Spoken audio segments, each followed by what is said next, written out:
And okay, please, Rich, what do we see here on these two pictures? That's a close-up of that area that was indicated by the arrows on the previous slide. So you have the decorated side where the repair is, and then you have the reflected side where the repair is in the same area. So it just shows you that on a magnified level of what that repair looks like.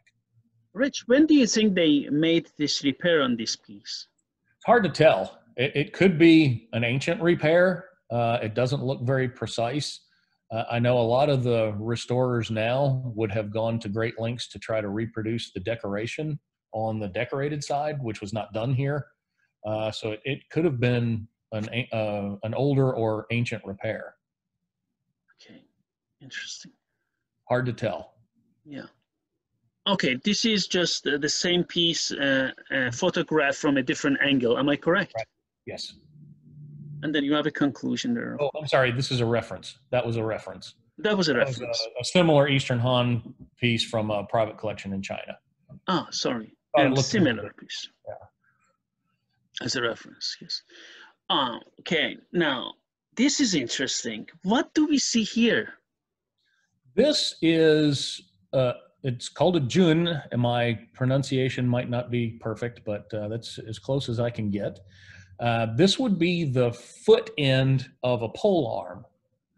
And I used to have a pretty good collection of these, which unfortunately I no longer have.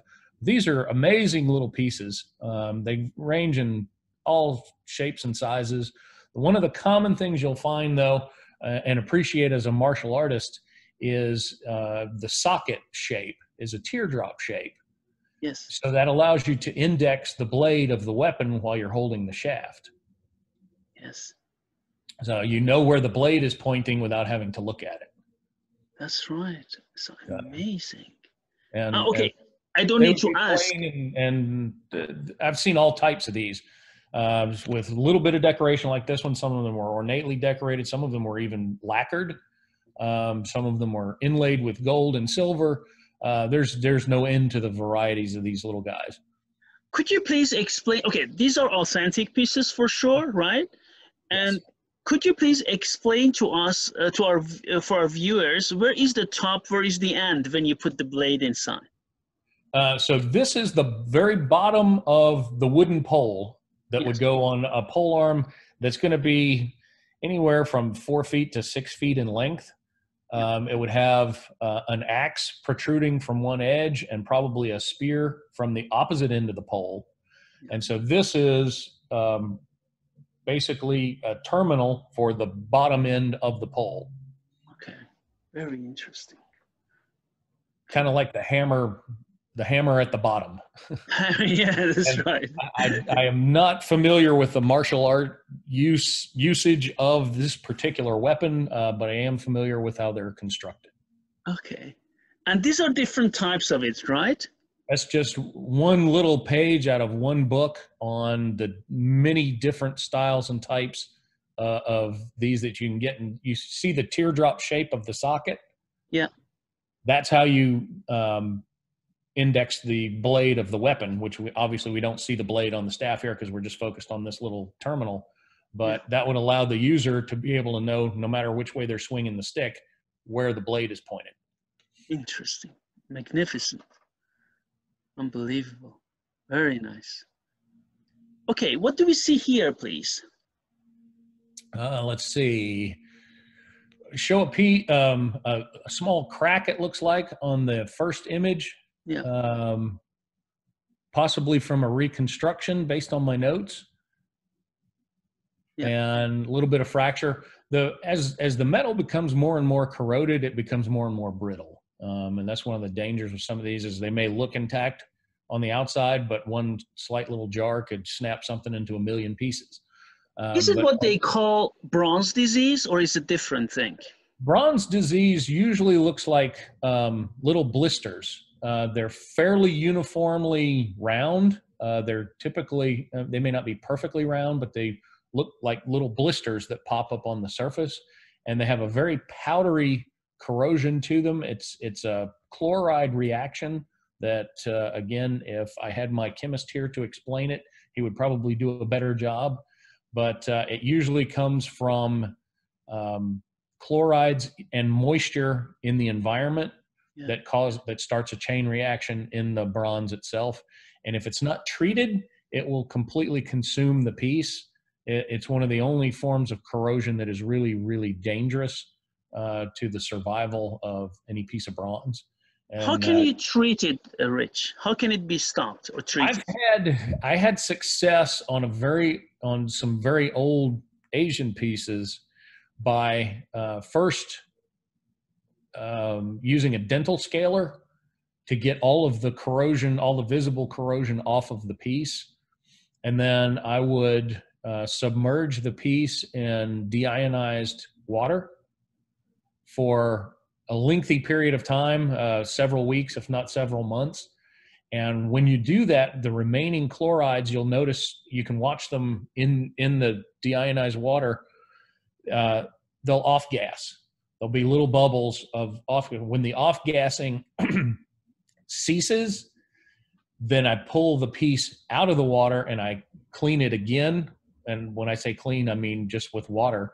And then I make sure that all of the other corrosion is now gone, if there's any more that's appeared.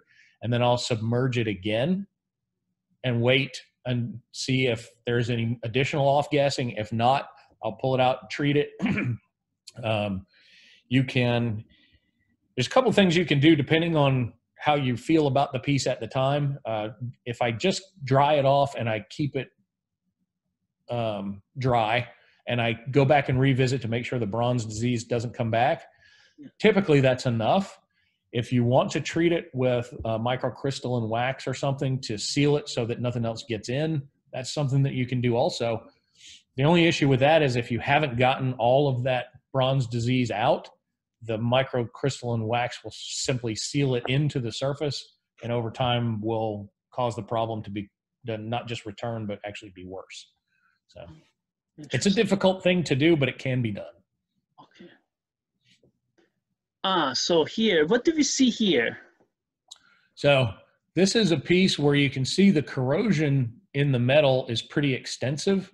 Yeah. And the metal itself has retained its original shape and original decorations, but because the oxidation has really recrystallized the metal, the surface of the metal has become brittle, and pieces of the oxidation have actually started to crumble away.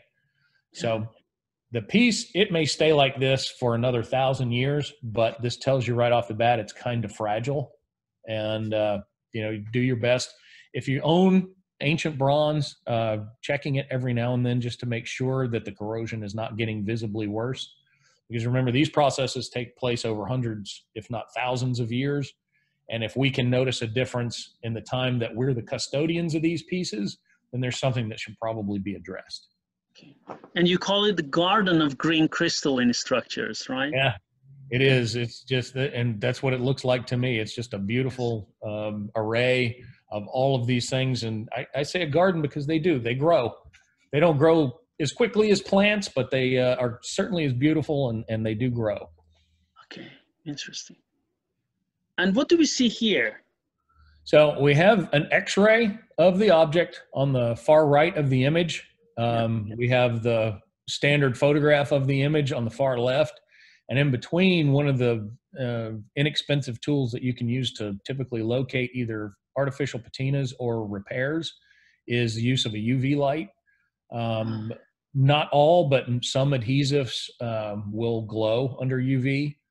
So that helps you, determine if maybe somebody has put an artificial coloring, artificial adhesive agent, artificial anything. And it's sometimes fibers, they put artificial fibers to help enhance the appearance of an artificial patina.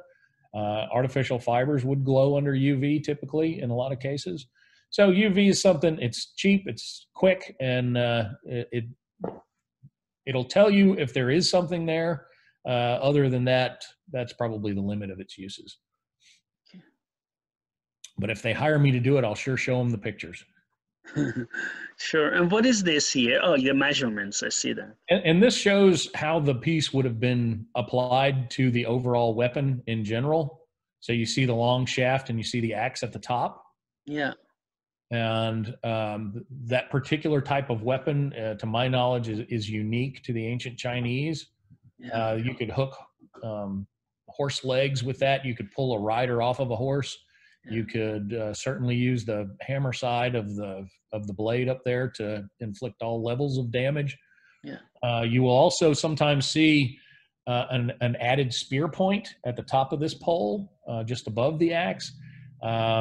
Sometimes there were more than one axe blade affixed to the same shaft. But this, just for perspective, to show you how this piece would have been used. So it's this long shaft, as far as I can tell, right? Yes. It is a long shaft, yeah. Okay. Oh, okay, now we have the, also, okay, right. Just plenty of pictures for identification purposes that show really every side of the piece. Yes, that's right. Okay, and what do we see here? Oh, okay, again, yeah. Some really good crystal growth. Yeah. Let's see. At 2 different magnification levels. Yeah. You have a 17x and then you have a 45x. But when you see crystal growth of this nature, it's very difficult to reproduce this artificially. So that's a good indicator of authenticity. Okay. This is what you explained, right? Yes. This is some mineralization, likely of wood fibers left over that were in contact with the metal when the metal was buried. They could be just a piece of wood that was in the environment. In some cases, like on blades, it could be remnants of the scabbard. Any number of things could have been in contact with it as the patina grew. The organic fibers were replaced by compounds in the corrosion. And so you get, it's almost like having a fossil on the surface of the piece. It would be very difficult to recreate something like this in an artificial patina. So it's a good indicator of authenticity. The caveat to that is I have seen a number of artificial patinas where they use sawdust. So in that case, you may find actual wood fibers or wood fibers that are encrusted in the artificial patina, but they'll be dispersed more in sort of a random pattern as if they were applied in a mixture rather than in uniform directions like this seems to grow here. I hope that makes sense. Yes, thank you. What do we see here then? What looks like mineralized cloth fibers, and you see again a 17x magnification, then a 45x magnification. Yeah. There's no way we'd be able to tell precisely what it was that made these fibers or these impressions. Sometimes they are actual mineralized portions of something. Sometimes they are impressions. So the item that was laying against the surface created an impression as the corrosion grew, or it's actually a mineralized piece in and of itself. Yeah. Okay, now this is the conclusion. And could you tell us something about this one? And this is another one of those places where we see a whole bunch of different corrosion products all together in one crystal matrix, which again is something that would be very difficult to reproduce artificially. There are what look like azurite portions, there's cuprite portions, there's some lighter colored areas that may be lead oxide or tin oxide, depending on the alloy. These are things that, like I'd spoken about before, could be identified through spectrometry at a lab if you were interested in paying the money. But it's pretty obvious when you have these types of crystal structures all growing in unison together that it's something that was formed over a lengthy period of time, not something that was created in a lab.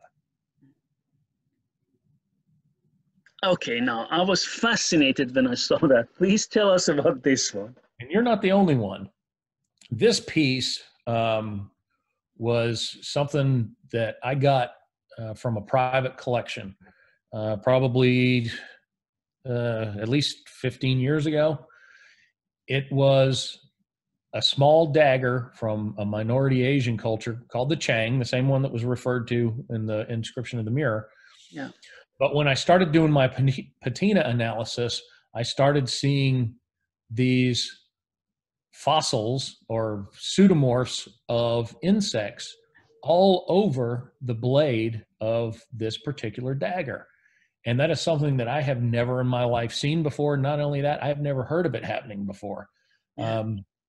I even contacted, I didn't know at the time, but there's such a field called archaeoentomology, people who study dead bugs, basically, old dead bugs.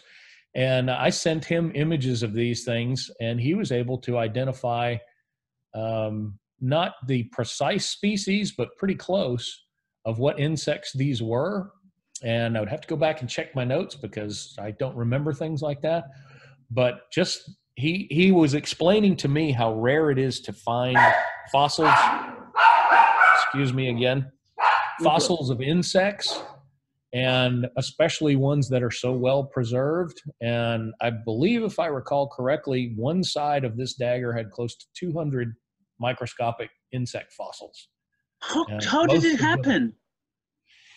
I can only speculate, but doing the research, one of the traditions of the Chang upon the death of someone was to place the body into a cave and allow it to sit there for a lengthy period of time before it was actually buried. And the only thing that we could come up with as to how something like this would occur was that the dagger was probably resting on the body or near the body, and the insects were attracted to the body, and that there are all stages of the life cycle of insects represented in fossil structures on the surface of this blade, from the soft-bodied larva to the pupa to the adult insect.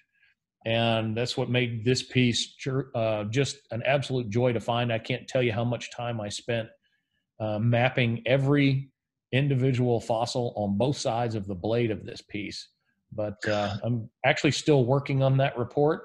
It's I think 30 pages or more by now, and it was a stunning find. It is no longer mine, but I know where it is.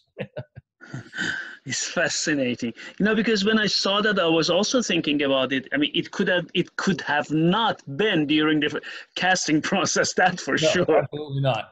Right. And one of the things that my archaeoentomologist commented on was when I sent him pictures, he thought this was a full-size replica that was created by a craftsman. And when I showed him the scale bars, and he commented on the detail, how they got the detail of the ommatidia in the eyes and the wing venation and all that was perfect. I said, well, that's because it's actually a fossil. It's not an artist rendition. It's the actual thing. And that's what amazed him so much, was because even in his field of studying these things, he's not seen samples of this quality in his entire career. Fascinating.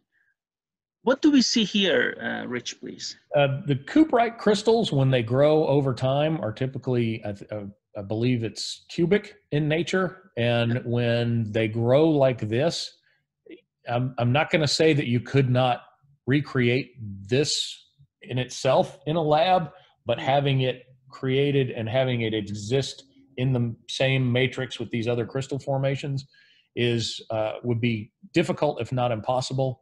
So having these little cubic cuprite structures is another good indicator of a naturally formed age patina. Very nice, thank you. And what is this? That is probably the pupa, if not a preserved larva of the same species of the fly that we saw a slide or two ago. And this was one of the other things that the entomologist commented on, was it is almost unheard of to have soft-bodied or fragile insects at this level preserved in this way. And you can see it almost looks like it was formed in a pocket of the corrosion that's on the surface of the blade. Yeah. And trying to come up with a mechanism of how this occurred was very difficult. Yeah. But the theory that was given to me was that perhaps there was a solution of, say, mud or blood or a combination of both that was on the surface of the dagger, that was something that the insects could feed in or feed on. And then that particular substance dried and encased these larvae and in some cases the pupa in the surrounding, I don't even know what you call it, in the on the top of the dagger blade. And then over time, that corrosion process made its way through that layer of mud or blood or whatever it happened to be, and mineralized the larva and the pupa in the process. Fascinating. Yeah. Speculation, but it's from a guy who's a lot smarter than I am on these things, so I'm going to go with that.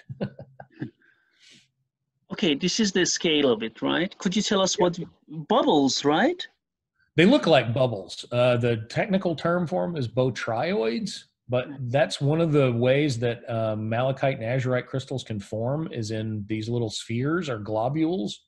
Mm-hmm. And I have not been able to find any evidence that this can be recreated in a lab. You see the small scale is 1 millimeter scale bar at the bottom. Yeah. And so when I find these things, it's a good indication that this patina is something that took a long time to create, not something that was applied or created in a lab. Yeah, fascinating. Oh, and this one? Same thing in azurite. These little nodules. They're nodules, yes. I'm sorry that I did not include a scale bar with that, but I would expect it to be very similar to the previous slide. Yeah. And when you find these things on the surface of your patina, again, it's a very good indication. Very good. Oh, what is this? So this is a 3D rendered image of one of the fly fossils on that same dagger. Yeah. So I have a program that'll generate a 3D image based on stacking layers of the image and give you an idea of what it looks like in a more three-dimensional way. And like I say, the detail on this was too much not to take advantage of that technology and try to show you exactly what that looks like. That's probably at least a 45x magnification. Yeah. I'd have to go check my notes. My machine will go up to 100. That's typically where I stop, because anything above 100 is very difficult to identify, and it's not necessary. Yeah. But I don't know without the scale bar exactly what the magnification is there. But you can imagine that's 2 fly eyes. 2 fly eyes, yeah. It looks like a fencing mask, you know? Exactly. It does. It does look like a fencing mask. Interesting. Thank you. Yeah, we could do a whole TV show just on that one dagger as beautiful. Absolutely. Perfect. It was fascinating. I really, really thank you. And I'm sure many of our viewers are going to appreciate your insight, your knowledge on that. Before finishing it, you are going to show us some authentic pieces. We really appreciate that. Here. I packed up a lot because, like I said earlier, we're moving. But this is a piece that I got not too long ago. That's I think the English term for this style is a footed axe, because it looks much like a foot. Yes. But this is from the Dongsam culture, Southeast Asia. It has some of their decorations that are typical to their culture. There was not a lot of writing available from that culture, that time period, but everything that they have is pictorial. And so that's a very nice piece, gives you the scale, the socket. Things like this were more likely used for ritual purposes or for decoration than for actual use, because of the time and the energy that went into building something like that. I pulled one out for you because this is something that is more along your specialty. Yes. And your first book on Persian arms and armor is one of the ones that I use to help me attribute my Persian pieces, but this is one of my favorites, and I'm going to hold on to this one as long as I can. Marlik, right? I believe it is. Yes, sir. Yes. And there's a hollow Magnificent. cast pommel that I don't know if Wow. you got on the image. It's just beautiful. You see where the tang comes all the way through. But it's a beautiful piece, one of my favorites. Really nice. And, what else do I have? One day we could just go through and show pictures of pieces from collections and collections past.